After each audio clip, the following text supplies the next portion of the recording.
and gentlemen. You know, the one thing, walking out here, the lights go out, and you expect when the lights come up to be stunned, to have a tear come to your eye, to have your breath taken away for a moment. And tonight, all of those feelings, all of those visions are in our hearts and in our minds and in our souls as we remember all these beautiful moments we have shared throughout life with a wonderful man. My name is Dominic Catero, everyone, and I had the pleasure of working with Paul for several years, and I will be with you this evening in and out to help guide you through the evening. On behalf of all of Paul's family, welcome. And how lucky everyone is to be here tonight. Lucky because we are here all because we knew a great, great man. That's why we're lucky tonight. Amen. That's right. Yes, amen. We might have our own struggles and sadnesses, but the fact that we're in this room means we were able to share the wondrousness that was Paul Denckla. Each person here had an experience in a different way. That's Paul calling. Yeah. That's the sound cue. And he got it right on time. He knew we didn't get humor tonight. You might have known him as a colleague. You might have known him as a friend, as a brother, an artist, a son, a husband, or a father. No matter how you had the privilege of knowing him, welcome. Myself, I had the honor to know him professionally and artistically. And all the experiences we had together, I think, mirror in some way the relationships he would have had with all of you. Within this world, we brush against other artists who can help the fruits of our imagination spring into reality. And we're bound only by the constraints of our own imagination. When we encounter this, something very special is born. It's shared. As we brush between artists, part of us is left upon the other artist as we unite with a common vision, and it begins to grow. Historically speaking, this is how movements in art were started. For us, here today, it is how we have become Paul's friend. It is how we became the adults we are, the children we are, the siblings we are. Paul has left us each with something as he brushed up against us. And now it becomes our responsibility to keep those things flowing throughout the world. I know I owe much of who I am today to Paul. And it does and will continue to live on in every show I produce, every artistic endeavor, every collaboration, and every friendship. There are probably endless ways that all of you feel and see Paul, and will feel and see Paul over the rest of your endeavors on your journeys. I challenge you to embrace them. I challenge you to stretch the limits of your minds and your hearts and your souls as you take your brushes with Paul and you share them with new generations that you brush against as you live. As we go on through the evening, if you feel the impulse to applaud, I want to focus that applause for us. I have a quote here from The Tempest, and it's at the end of the show, and Prospero says it at the very end of the show. I'll explain a little more in a minute. Now my spells are all broken, and the only power I have is my own. Now you all have got the power to keep me prisoner here, or send me off to Naples. Please don't keep me here on this desert island with your magic spells. Release me so I can return to my dukedom. The gentle wind you blow with your applause will fill my ship's sails. So as we applaud tonight, please fill Paul's sails with your applause. All of this being said, next this evening will be a number by the Cheryl Kaiser Dancers. It is You'll Never Walk Alone. It was choreographed in Paul's honor, and it was done at their recital this last year. Cheryl Kaiser, when asked about Paul, said a very simple statement. Paul made our shows better. And he did. He did lights and sets for Nutcracker and all their recitals. Paul made their shows better. Just like Paul made all of us better. Now, the Cheryl Kaiser Dancers.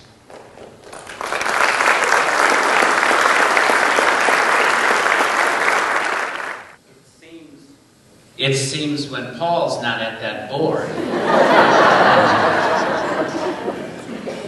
things can really go awry. You just let me know when you've got it there.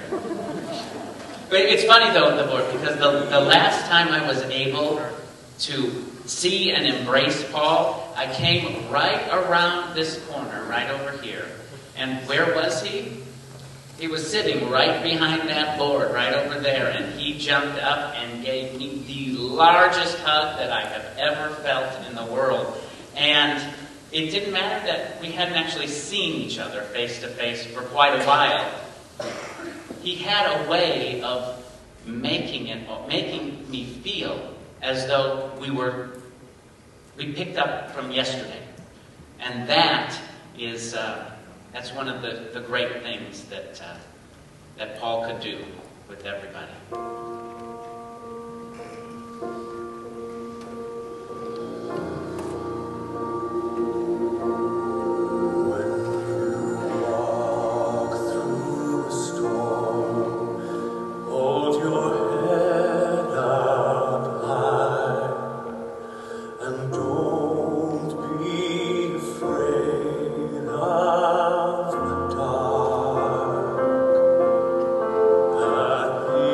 Yeah.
Thompson. I'm the Artistic Director here at Quincy Community Theater. And I'm Dan Conboy, the Executive Director of Quincy Community Theater. Many of us here tonight are here because of working with Paul at Quincy Community Theater. Paul was with QCT from 1992 to 2004, and then again 2007 to 2016. When we would give tours of QCT, he would introduce himself to people as the tech director, the set designer, the lighting designer, the sound designer, the IT guy, and the janitor. We really appreciated the last part. Over the years, he assumed many different roles. There was a time where he did your job. There was a time when he did my job. And based on the 2 hours it took the two of us to put together the projector screen yesterday, it is clear that we could never do his job. Can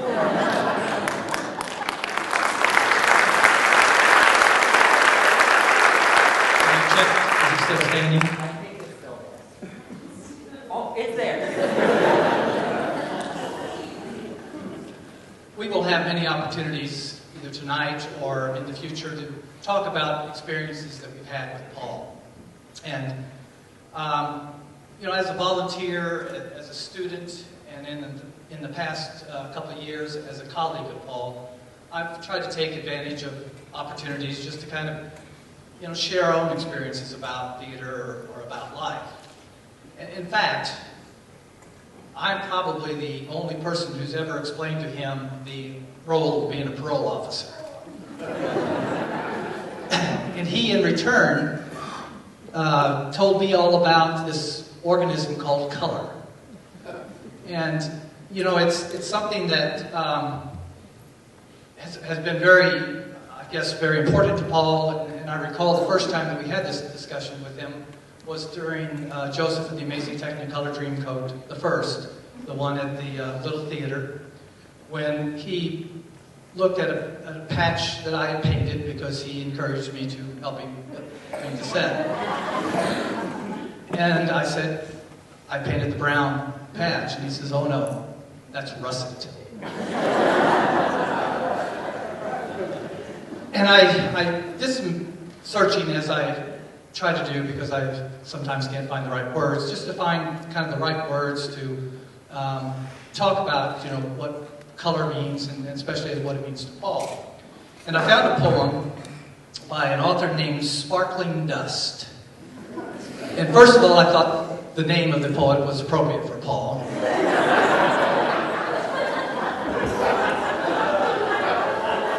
And the poem was called The Mighty Painter, and don't worry, I'm not going to recite the entire poem.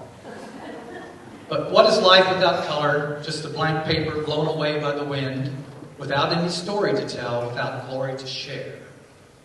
Paul loved to help create stories through color and his artistry on the stage. And we were so fortunate to be able to share those stories. Adventures, really. And unlike so many pieces of art, in this medium, sometimes you only experience it once. But as Sparkling Dust concluded, once is enough, for it is the pure truth of the adventure. Paul's children have suggested that memorials be addressed to the Paul Denckla Scholarship Fund in care of Quincy Community Theater for those students wanting to learn about color to create their own stories and adventures. Thank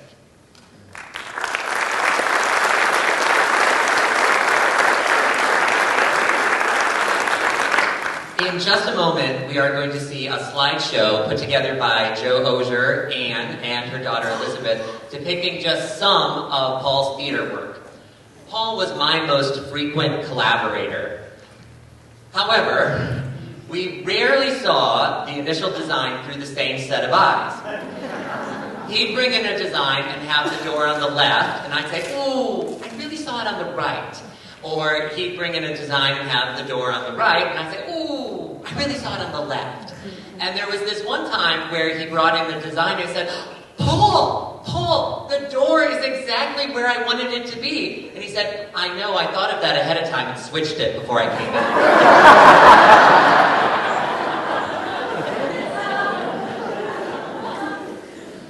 He really was an incredible collaborator, and I would like to share with you from the director's designer relationship some of the things that I learned from Paul working with him at Quincy Community Theater. As we were approaching discussions on the design for our next show, I said, "Oh, this one should be an easy one." And he replied, "There is no such thing as an easy show."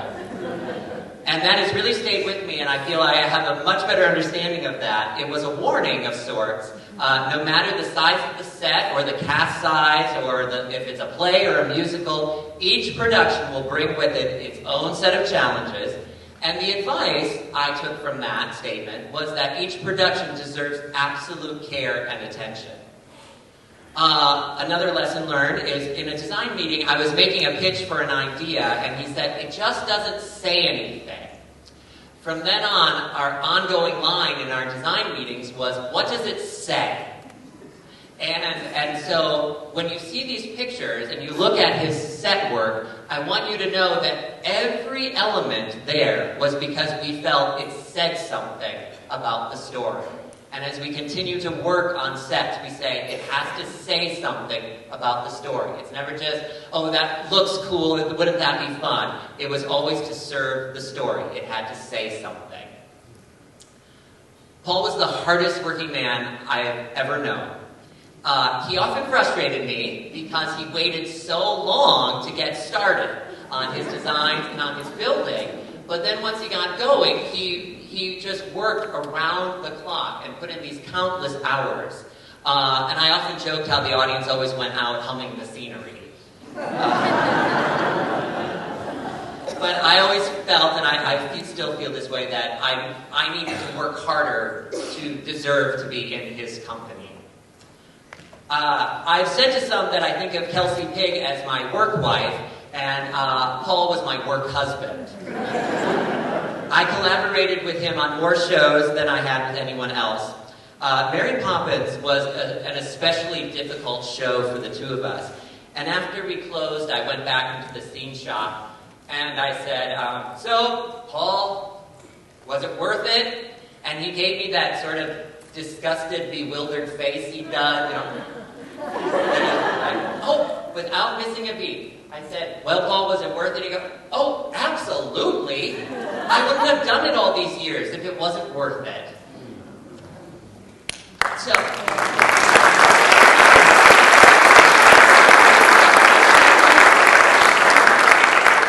again, in just a moment, you're going to see some pictures from his work, just a slice of his life. But I would like to share with you, in addition to the memorial, we have another way that the theater would like to honor Paul. Every January, QCT has a special evening to recognize the efforts of the volunteers of the previous season. Awards are given out for outstanding performances, but also to those who went above and beyond the call of duty. There's the Rose Lackament Award to honor a student who was committed to the theater. There's the highest honor given to a volunteer who has given years of service to QCT, called the Enid Ireland Award. And tonight, I'm pleased to announce that the Technical Theater Award, given to volunteers who is especially backstage, will henceforth be known as the Paul Denckla Technical Directors Award.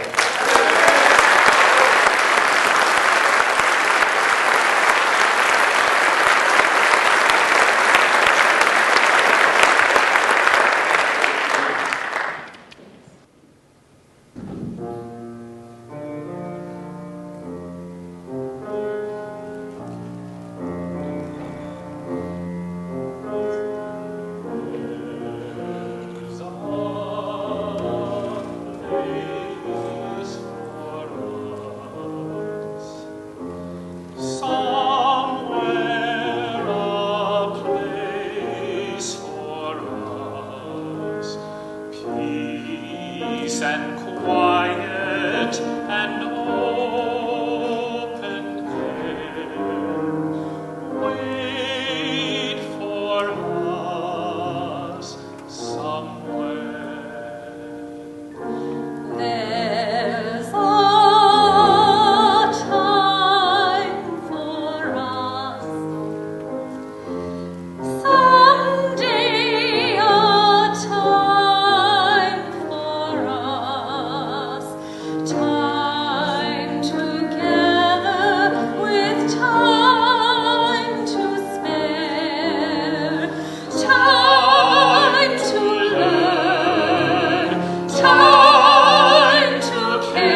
A couple of things off of what Dan and Brandon were saying.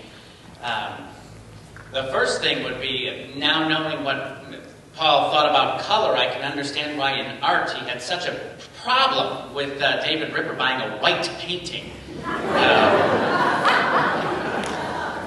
And I was going to say this earlier, and it was mentioned over here as well. I'm glad someone's carrying the hair through in the theater as well, Dan.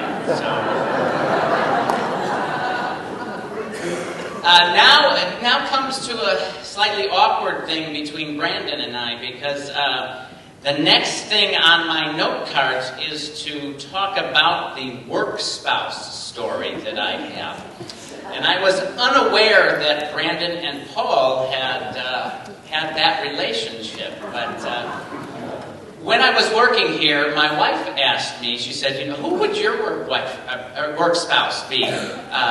Nancy? I said, sorry, Nancy. I said, don't let you. I don't know what that was, but I didn't plan it, so. And I said, you know what? I really think my work spouse would be Paul. Because it's true. We collaborate so much, and we spend so much time together.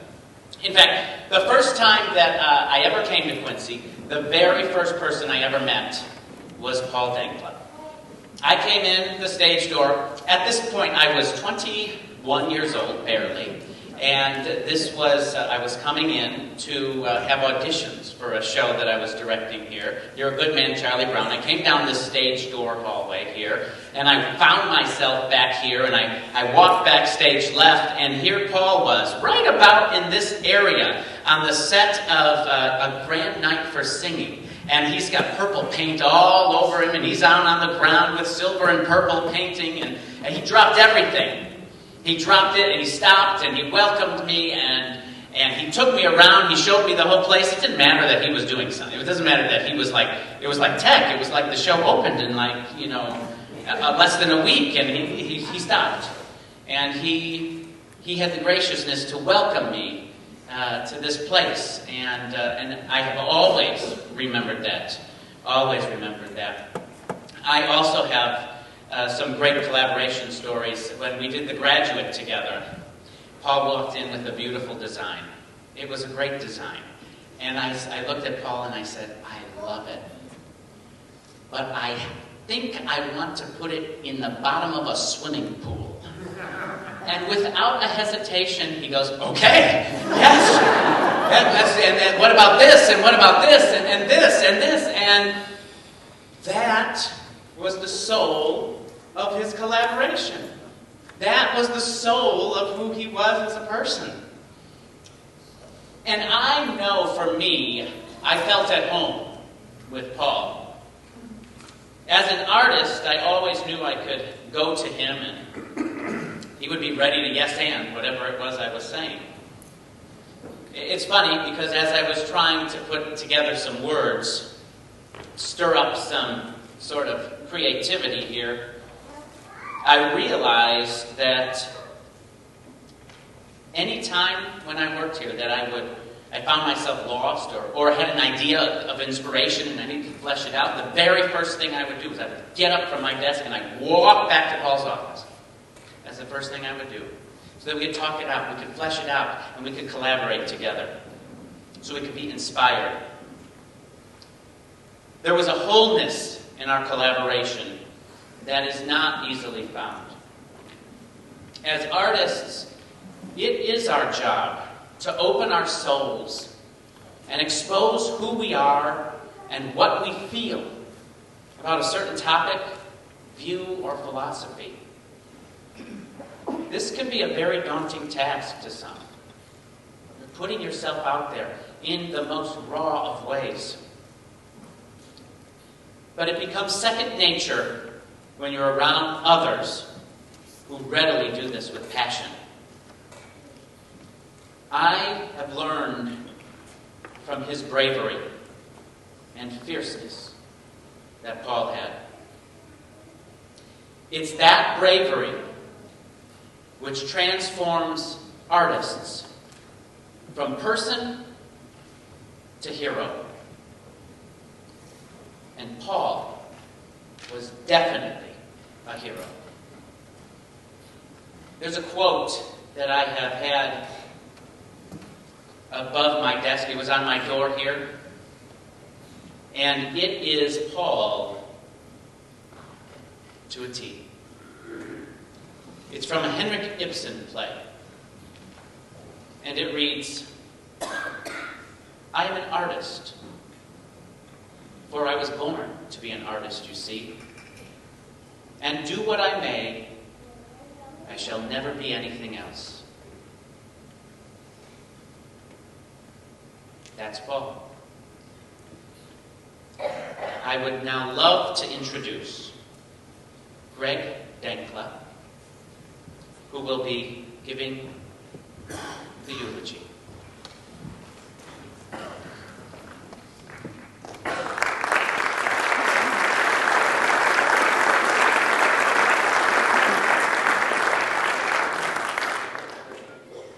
Hello, everyone, and thank you for coming.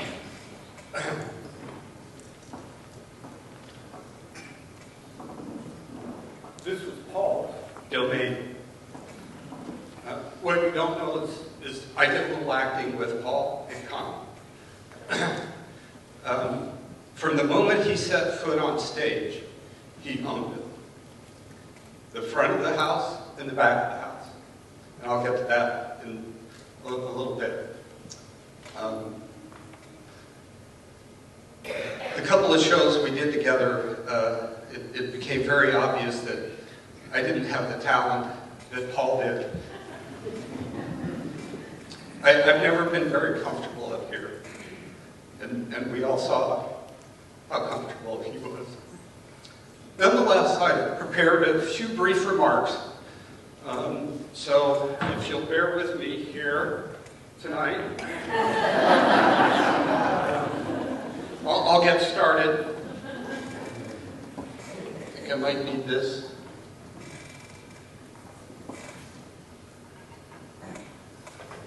Does anybody have a cordless? Think I might need one of those? Because he always seemed to have one in his hand. That's fine. I have to expect to see him up there. Because he was very comfortable up there as well.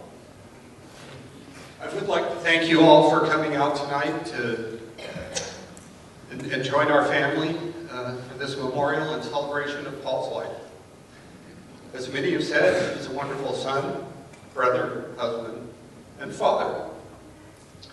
Our sharing of this time together eases our collective grief, and it lightens the burden of his death. How does one sum up a person's life in an hour, 2, 3, let alone just a few minutes? There will be a video that plays after I give the little eulogy here. And it'll give you a pretty good timeline of his life from when he was born and right up until his death. Each and every one of us here tonight, we're here because we value our relationship with Paul and the impact he had on us and this earth. Individually, we have our own connection and feelings for him, and we come together to share those experiences and memories and to honor him. Paul was the firstborn child to Fred and Barbara Denckla. And from the get-go, he was a handful. By the time he was 4, he had become quite precocious, or so I'm told. Before I got there, I think, they had a dog named Lobo, and he was Paul's constant companion. But they ran away together. And I think at one point, they tied Paul up and let the dog run free.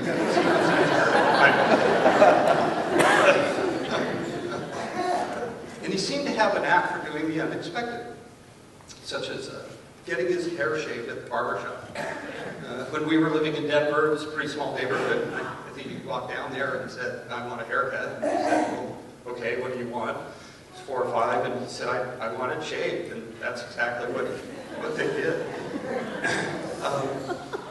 When he found out our mother was pregnant, he went down to the local supermarket and filled a shopping cart full of baby food. They called her, and she came down and I guess paid for it. So, shortly after I was born, our family, we moved to Alabama, and we were there for a few years and moved back to Colorado. And our parents had 2 other children, Holly and Al. Holly's here tonight. Al was here in October. He can't join us tonight. Our mother is also still alive, and she's just too frail to make the trip. We moved back to Colorado from Alabama, and about 8 years later, we moved to Illinois. And this was kind of the start of an Illinois and Colorado connection. It was here in Illinois when Paul was in high school that he first started acting. He tried out for a show at Lincoln Way High School, and he was cast in the lead of The Rainmaker. And I know everybody here has had this experience. The first time I saw him on stage, I knew it was my brother, who I had grown up with, but I didn't recognize him. And he had this unique ability to completely transform himself into another person. I saw The Rainmaker, the movie that Burt Lancaster was in several years later. And, my memory may have faded, but I thought he was just as good, if not better, than Burt Lancaster. He completely owned the characters that he played. And I think that's a remarkable talent and gift that most actors don't have.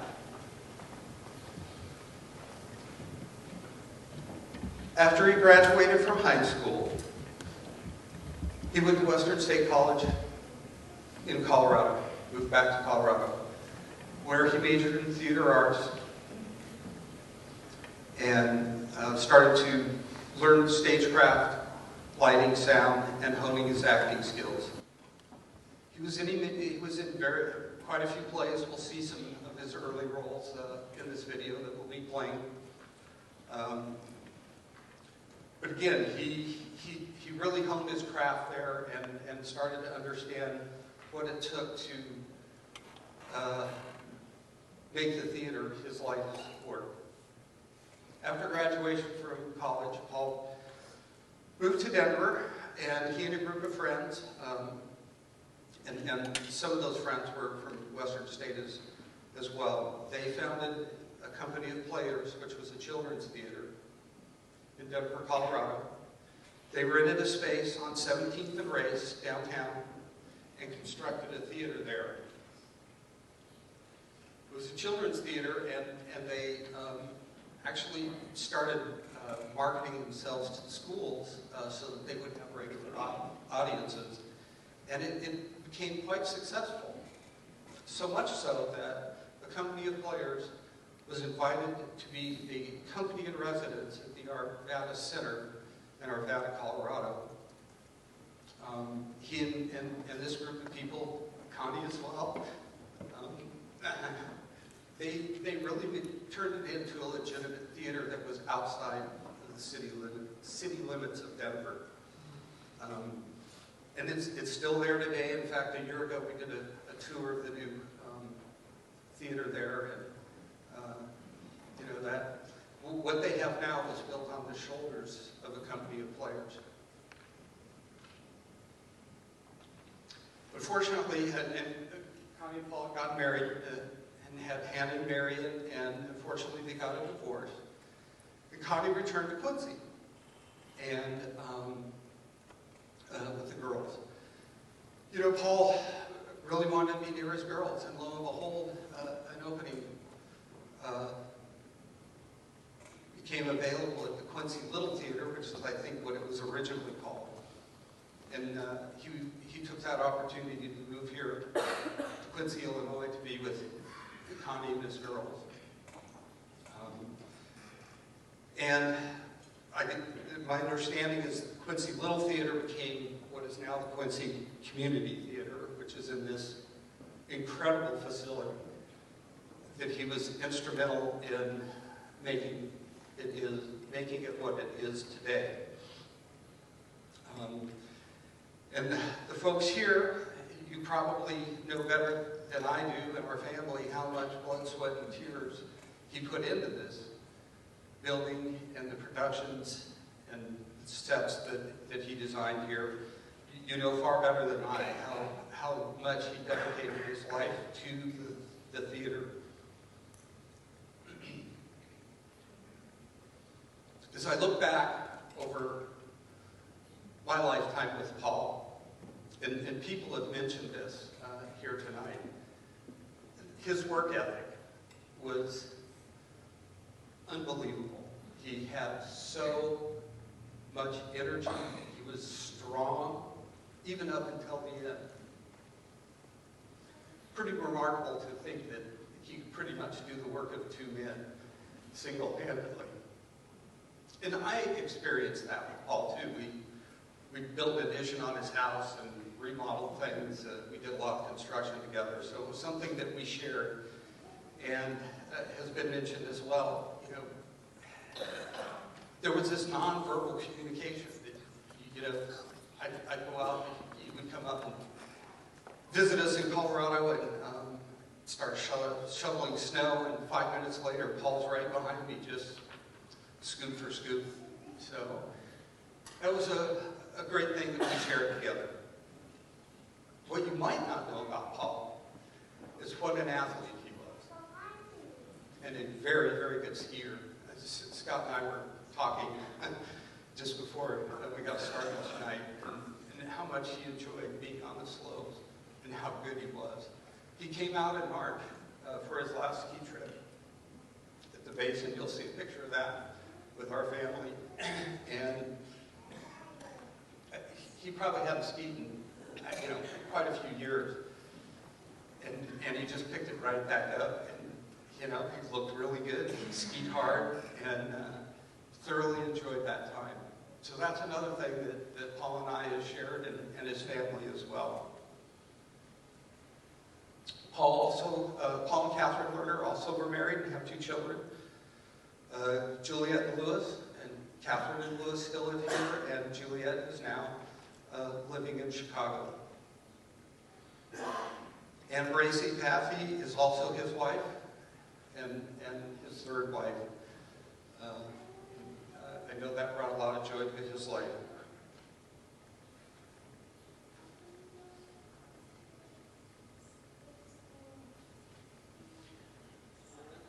Everything that's been said about Paul tonight, you might think that he was a saint.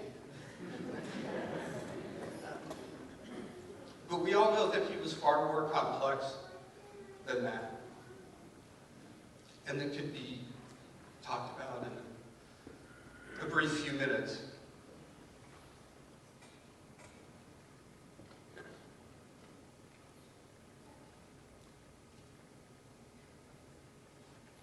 As you examine your own life and the relationship that you have with Paul,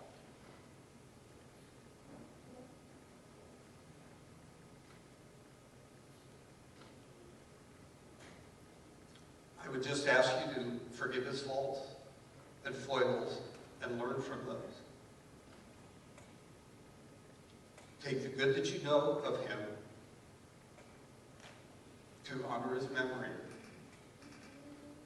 and keep you in your heart. Thank you.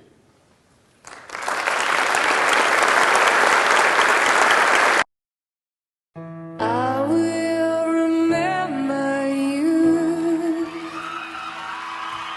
Will you remember me? Don't let your love pass you by. weep not for memories. I'm so tired that I can't sleep, standing on the edge of something much too deep. It's funny how we feel so much we cannot say a word, though we are screaming inside our heart, we can't be heard. I will remember you. Will you remember me? Don't let your life pass you by.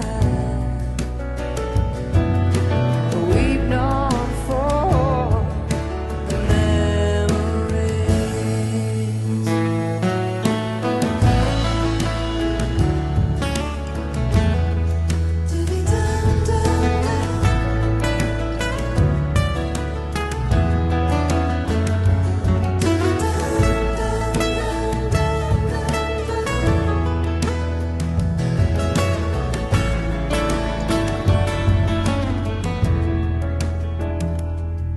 I'm so afraid to love you, more afraid to lose, clinging to a past that doesn't let me choose.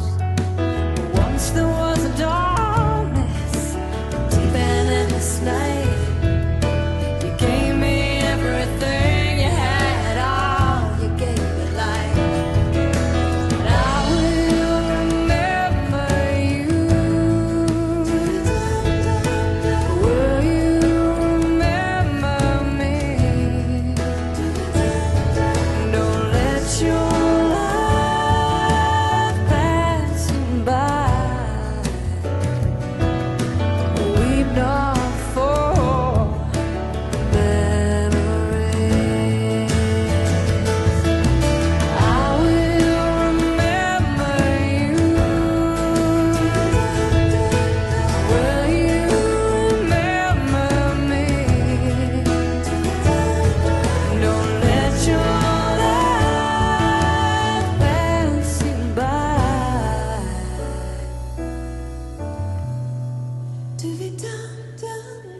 Weep not for memories.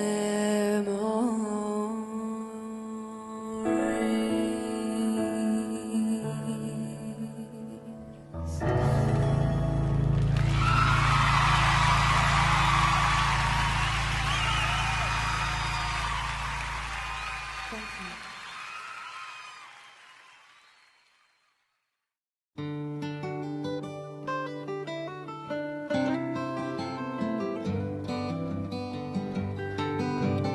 Guess he'd rather be in Colorado. He'd rather spend his time out where the sky looks like a pearl after rain. Once again to see him walking, once again to hear him talking to the stars he makes and asking them for bus fare. Guess he'd rather be in Colorado. He'd rather play his banjo in the morning when the moon is scarcely gone. In the dawn, the subway's coming. In the dawn, I hear him humming some old song he wrote of love in Boulder Canyon. Guess he'd rather be in Colorado.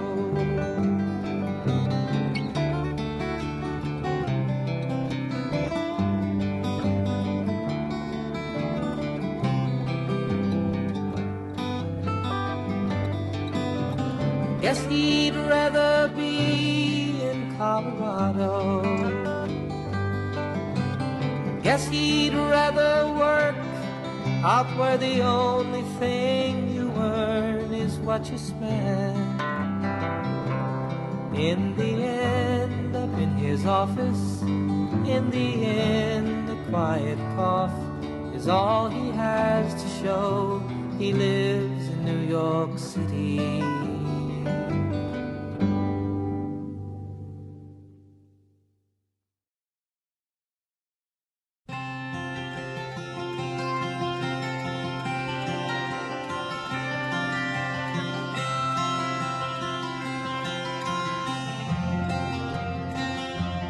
So you speak to me of sadness and the coming of the winter, fear that is within you now that seems to never end, and the dreams that have escaped you, and the hope that you've forgotten.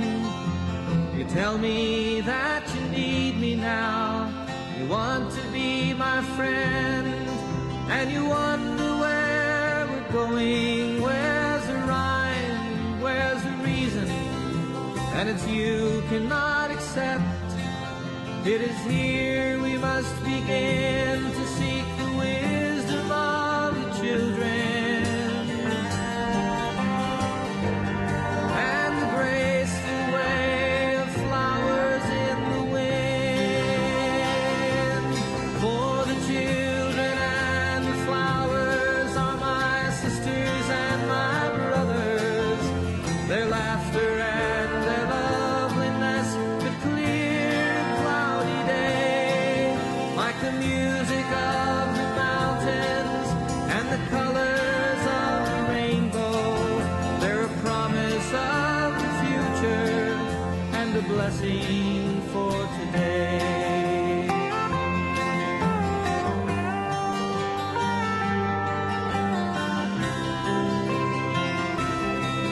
Though the cities start to crumble and the towers fall around us, the sun is slowly fading and it's colder than the sea. It is written from the desert to the mountains, they shall lead us by the hand and by the heart. They will comfort you and me in their innocence and trusting. They will teach us to be free. For the children and the flowers are my sisters and my brothers. Their laughter and their loveliness will clear a cloudy day. And the song that I am singing is a prayer to non-believers. Come and stand beside us, we can find a better way.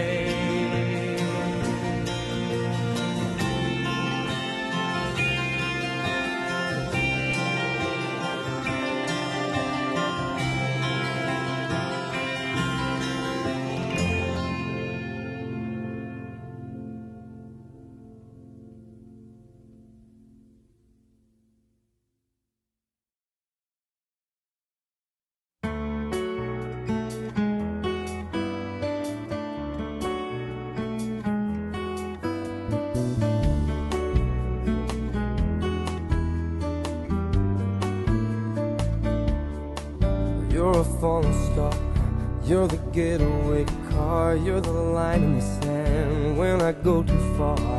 You're the swimming pool on an August day, and you're the perfect thing to say. And you play it coy, but it's kinda cute. Oh, when you smile at me, you know exactly what you do. Baby, don't pretend that you don't know it's true, 'cause you can see it when I look at you. And in this crazy life, and through these crazy times, it's you, you make me sing your every line, your every word, your everything.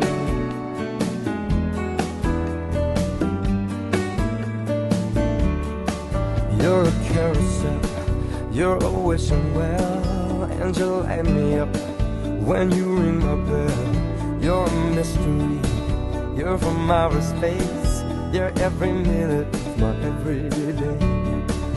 And I can't believe that I'm your man, and I get to kiss you, baby, just because I can. Whatever comes our way, I will see it through.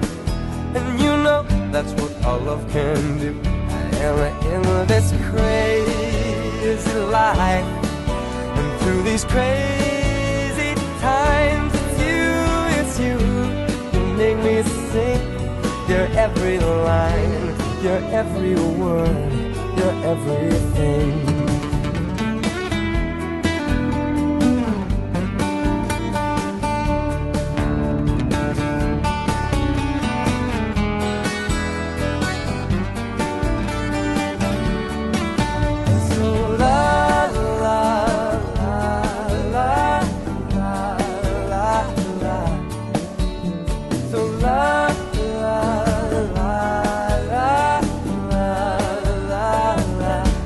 And in this crazy life, and through these crazy times, it's you, you make me sing. Your every line, your every word, your everything, your every song, and I sing along. 'Cause you're my everything. Yeah, yeah. So la la la la la la la.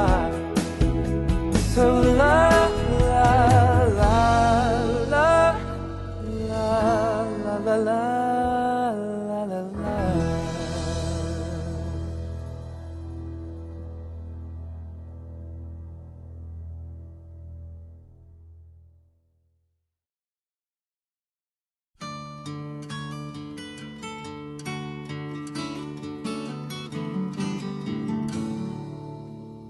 I've been lately thinking about my life's time, all the things I've done, how it's been. And I can't help believing in my own mind. I know I'm gonna hate to see it end. Seen a lot of sunshine, slept out in the rain, spent a night or two all on my own. And I've known my lady's pleasures, had myself some friends, spent a time or two in my own home. I have to say it now, it's been a good life all in all. It's really fine to have a chance to hang around, lie there by the fire, watch the evening tire, while all my friends and my old lady sit and pass the pipe around. Talk of poems and prayers and promises, things that we believe in. How sweet it is to love someone, how right it is to care. How long it's been since yesterday. What about tomorrow? What about our dreams and all the memories we share?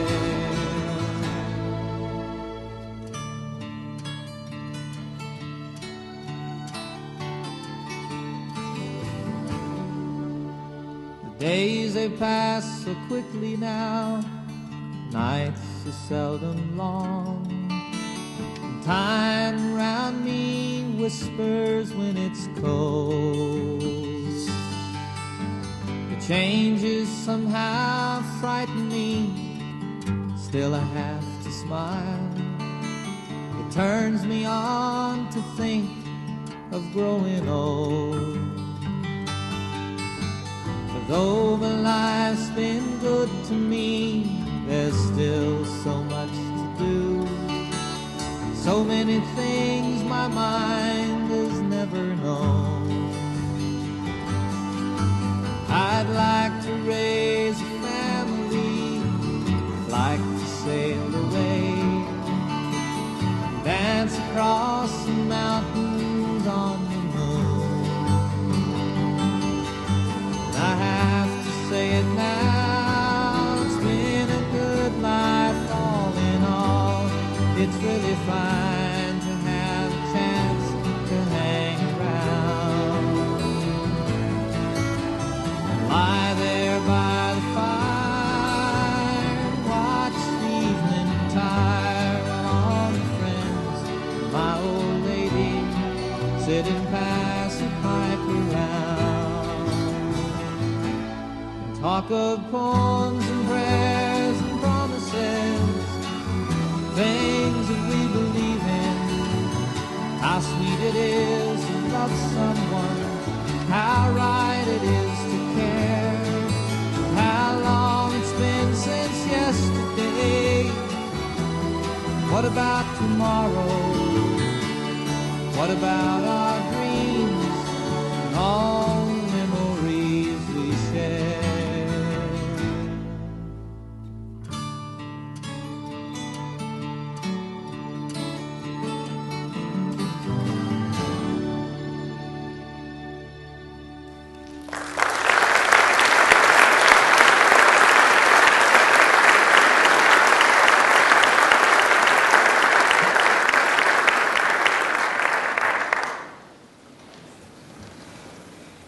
In just a moment, we will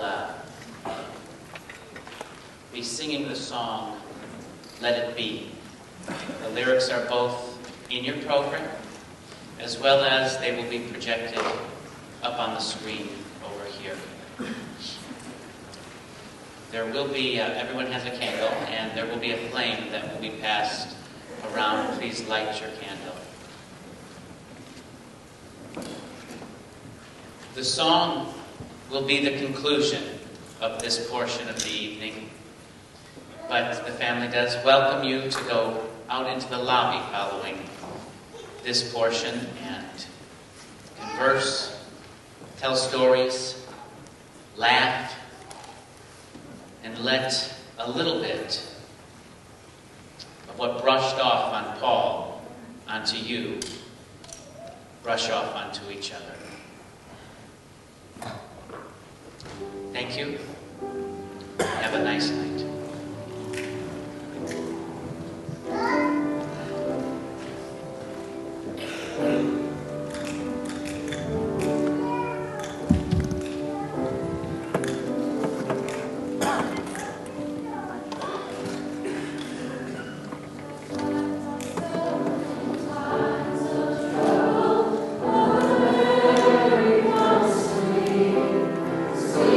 Words of wisdom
words of wisdom, let it be